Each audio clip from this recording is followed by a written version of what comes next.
On and off throughout our Monday, we're tracking some showers and storms across the region. Right now, conditions are dry for us here in Savannah. Can see some clouds illuminated by the city lights off in the distance there. And as far as what we are seeing on Viper radar, most of the activity has been in the interior counties this afternoon and into the evening hours. A couple of those storms were strong and severe. Nothing severe now, but we do have a cell that is still producing some fairly heavy rain into Candler County and portions of Bullitt County. This is moving to the northeast pretty quickly, around 25 miles per hour, so it'll likely hold together, make its way into Screven County within the next half an hour or so. Overall tonight, conditions will be mainly dry other than a few passing showers going into the early morning hours of our Tuesday. Our rain chances overall for Tuesday will be a bit lower than what we've had for the weekend and for today, and then they will get even lower yet for us on Wednesday. By the time we get to Thursday, Friday, and into Saturday, rain chances are going to be gone.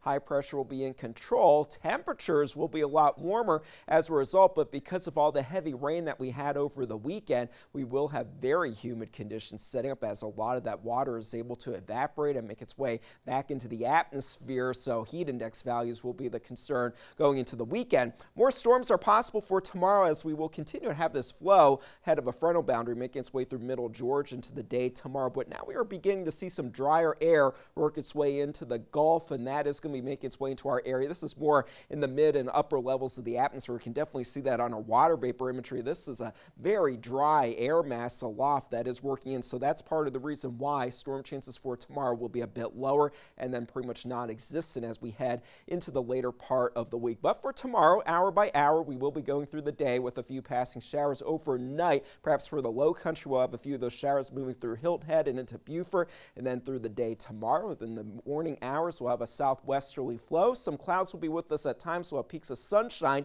temperatures in the 60s and 70s by 7 o'clock, and then it's more toward the afternoon when we will begin to see some pockets of some showers and storms work their way into our area, and some of these will be heavy at times. That will continue into the early evening. Still a few pockets of heavy rain possible, but then overnight into Wednesday morning, it looks like conditions will be mainly dry for us once again. A few passing showers or isolated storms will be with us early on tonight. Mild conditions overall, and then for tomorrow, 84 degrees for the high temperature. Scattered storms are possible. Warm and humid conditions will be setting up, and if you do have any kind of outdoor plans, especially on the waterways, make sure you do keep an eye to the sky. It is going to be a breezy and gusty day on the waterways, southwesterly 15 to 20 knots, leading to some rough seas out there at times. There is a small craft advisory that is in place for the nearshore waters of Georgia and South Carolina. So temperatures will be in the 80s for Tuesday and Wednesday, so with those rain chances with us, but then for Thursday and beyond, it will be a bit drier and hotter. Highs back into the 90s, lower to middle 90s possible for Friday and Saturday. A few pop-up showers or storms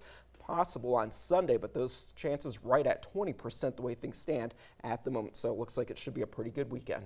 Get back to somewhat normal for this time. Normal and hot. All right, thank you so much.